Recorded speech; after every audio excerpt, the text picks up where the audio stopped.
Good evening, welcome to my show. My name is Darrell and I'll be cooking shepherd's pie today. Okay, first off we need the filling and the top, which is mashed potato. So first I prepared the mash already.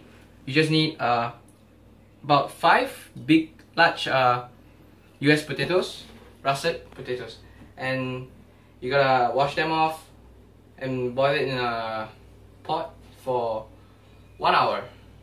Yep, you gotta add a lot of salt into the pot. And for the potatoes you need milk and butter. Right, so next we have minced beef, about 1 kilo, and chopped mirepoix, carrots, celery, onions, and also garlic. Just about 2 cloves. Mince it, roughly chop it. You don't have to mince it. So yeah, this is it, the diced mirepoix, and fresh rosemary, salt and pepper, tomato paste, Worcestershire sauce, and red wine. You don't really need a fresh one, you can have a leftover red wine. It will do great because you're gonna cook it anyway and reduce it. And beef stock, that's all. Alright, first we're gonna heat up the pan to about high heat, medium high, around there. Yep. Next you need olive oil, extra virgin, whatever, just olive oil is good.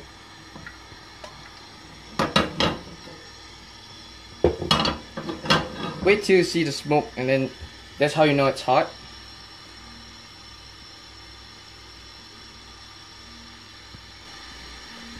Alright, you can see the smoke now.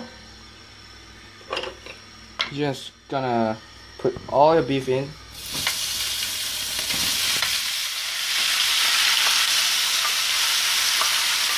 All at once. You just want them to cook through thoroughly, and you don't really want to saute them and brown them. You just want to, make sure it's cooked through. Leave it on for about 5 minutes. Keep stirring. Yeah. You don't want high heat. You want a medium high, because high heat is gonna start browning and everything. So use a wooden spoon to just stir it around, stir it about. Yeah.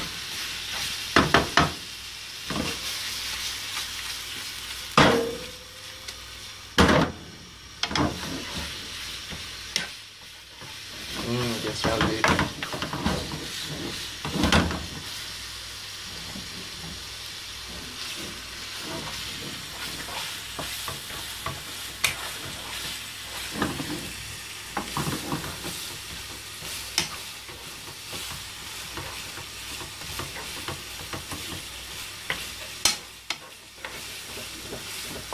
Oh yeah, if you are buying frozen minced beef, you gotta defrost it first. You can't take a short time and just put it down there, because when you start cooking there will be lots of liquid coming out and a lot of uneven cooking, and it'll be pretty bad.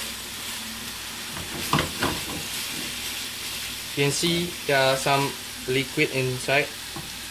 Just gonna leave it on, let it reduce. Those are the flavors.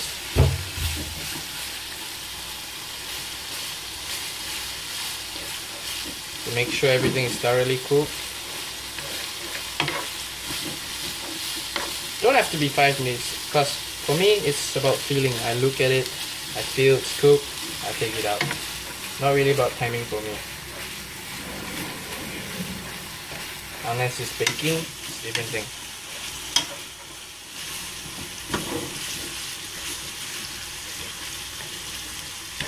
Looks really good. Almost there.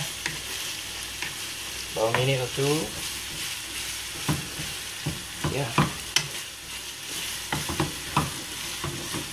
Don't forget to season with salt and pepper after you're done. I'll do it about now.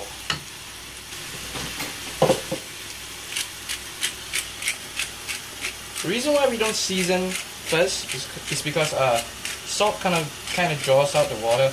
So if you put salt, you can see a lot more water coming out from this one instead. Yeah. So just adding pepper first.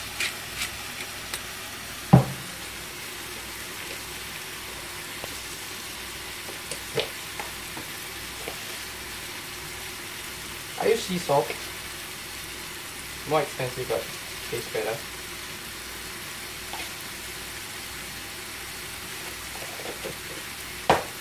So yeah.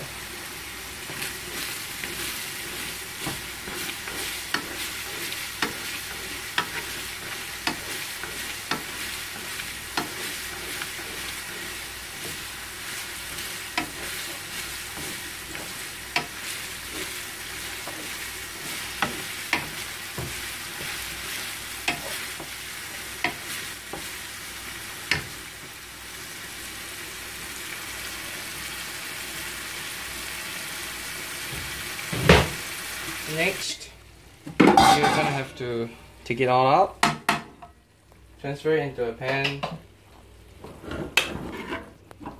not a pan, a plate. Preferably a slotted spoon. Alright, in the same pot, do not wash it, because all the flavors down there. Add more olive oil. Medium high again. We're gonna cook the mirepoix.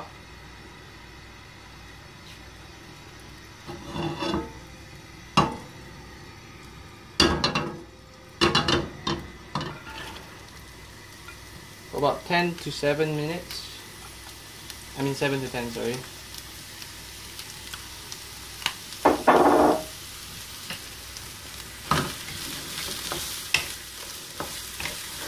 Why are we using vegetables?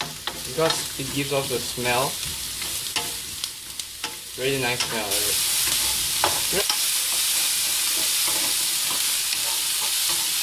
To make sure the vegetable is thoroughly cooked.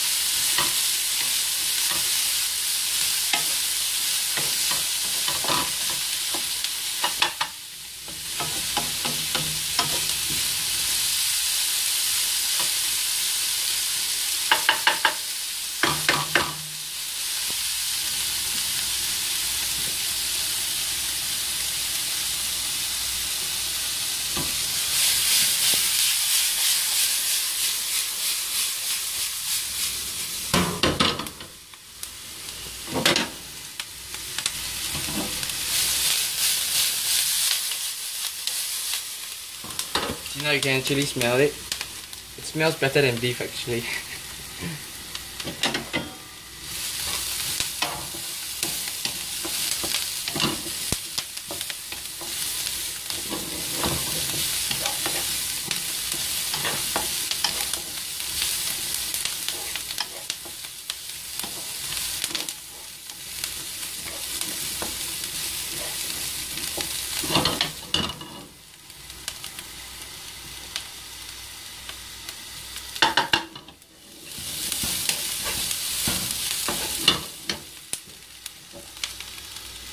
Add more oil if you find it too dry. Same thing, salt and pepper.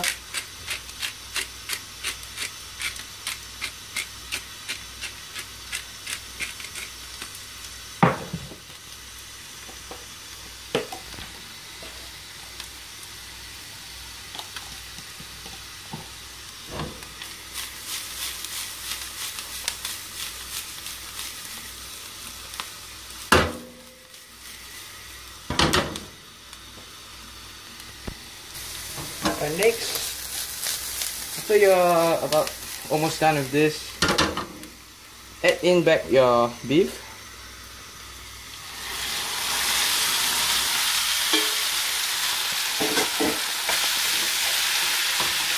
Mix it up.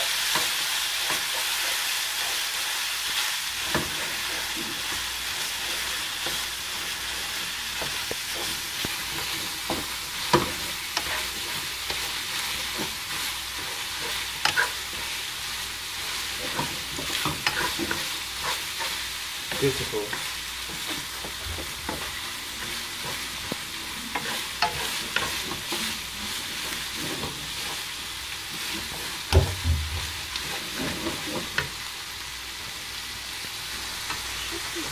Next we're gonna add flour, 1 tablespoon.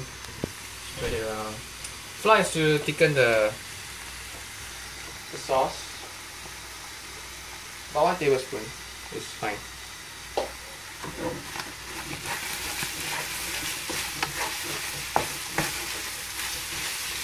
Cook it thoroughly. Cook the flour.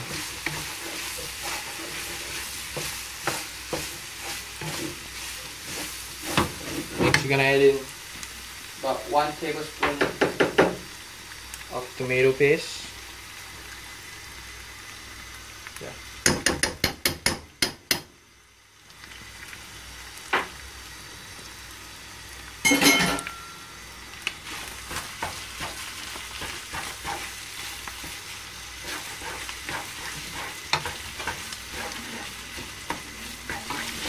Next, we're gonna add in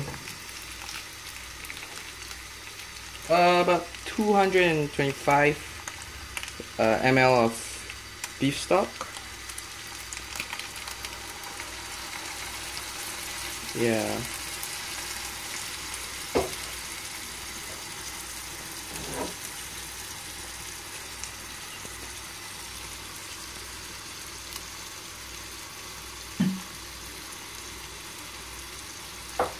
Then red wine. Depending on you, put about 200 ml.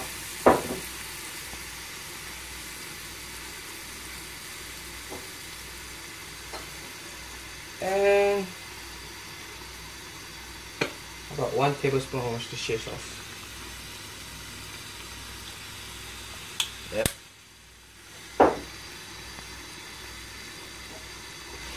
And then throw in a fresh brick of rosemary.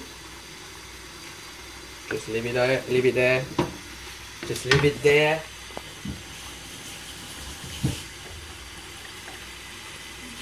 And reduce for about 10 minutes, 10 to 15 minutes. Remember, this is very important. You will burn your sauce if you don't listen. Turn your heat to medium or low, and then let it bring it to a simmer for about 10 minutes. Yes, it's really important.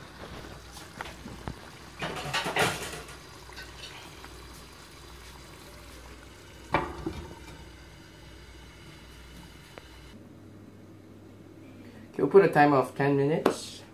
And while we're waiting, we'll start on our mash. Right, so next we're gonna do the mashed potatoes for the topping for the pie.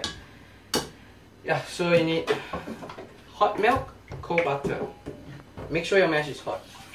Mine got cold, so I'm gonna microwave it for about 20 seconds to make sure it's hot. When it's hot, it's easier for you to mix everything together. Remember, you need cold butter, hot milk. Once I heat up the mash, I'm gonna heat up the milk. So heat up the milk. You don't need to boil it, just see if there's smoke. Obviously it's hot. So yeah, common sense. Make sure it's hot. At the same time, check on your sauce, make sure it doesn't burn. It won't burn because it's low heat. So just give it a stir. Mix everything well. Yeah. Give it a taste. See if the seasoning is right or not. Yeah. So yes. First we're gonna just put in cold butter. The smaller the better, easier to mix in. Yeah. So add in the butter. Make sure it's cold butter. And then your hot milk. Just add it slowly, bit by bit. The hot mash, the hot milk will just melt the butter smoothly. So yeah, just mash it up, mix it. Okay. Okay. There's no measurement for the milk and butter. It's all up to you, your personal preference, how you want it to taste, how creamy you want it, how runny you want it. Yeah, so my texture is something like that. Starchy, not runny, but smooth. So milk to it to make it smoother, butter to make it richer, the smell. So yeah, salt and pepper. How salty you want it, it's up to you also. Just don't over season.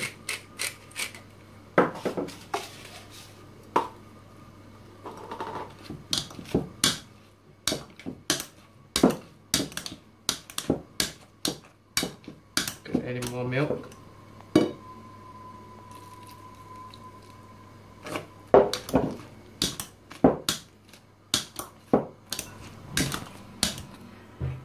Alright, so as you can see, the timer is done. The mash is done. Just nice. Beautiful.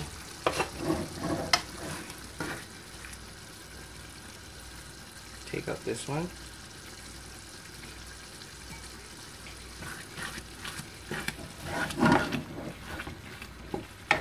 Give it a mix. Then give it a taste.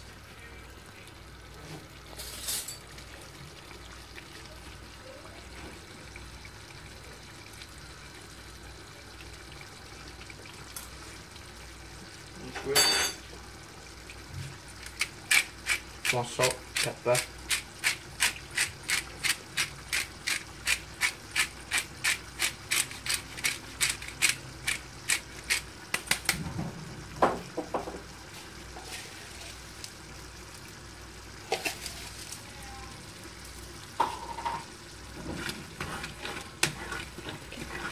Right, turn off the heat.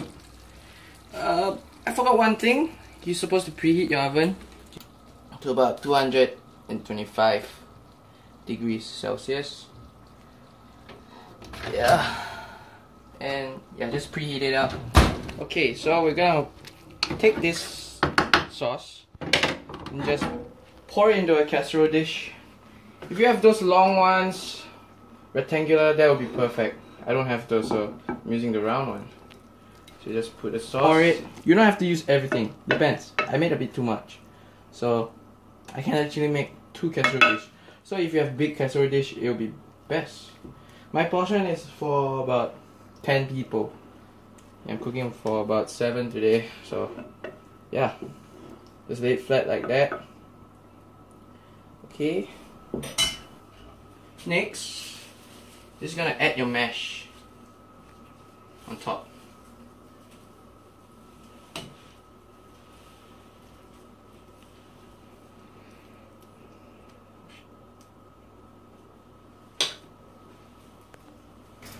Once it's covered, you can make designs, anything you want.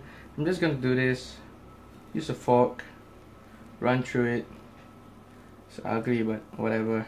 I'm a guy. I don't care. Whatever. Okay, once we're done, depends on you. Some people add cheese on top, some people don't.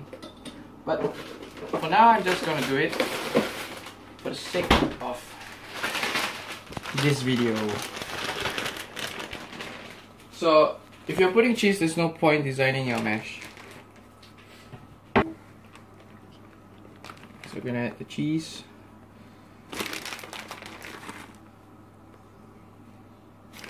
Spread it even.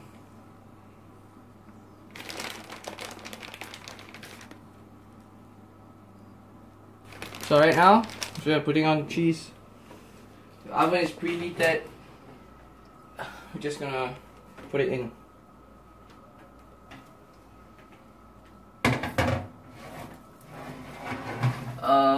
I would say about 10 minutes, but I would also just see when the cheese is toasted, it gets brown, then you know it's done. Right, so I just took it out from the oven for 10 minutes. You can put it for 15 as you see the cheese isn't toasted yet. So yeah, as you can see the sauce here, it overflows because when it's inside it kind of boils the sauce, so the liquid will kind of flow out. So that's one mistake I made. You should have I should have sealed off the sides with the mesh. If you're doing it, make sure you do it again. So that's one mistake. So yeah, so we're done. Thanks for watching. Yeah, I gotta thank my camera woman, my sister-in-law, future sister-in-law. Okay, now give me the camera. No, I didn't agree. No! No! Look at the camera! No! Kidding!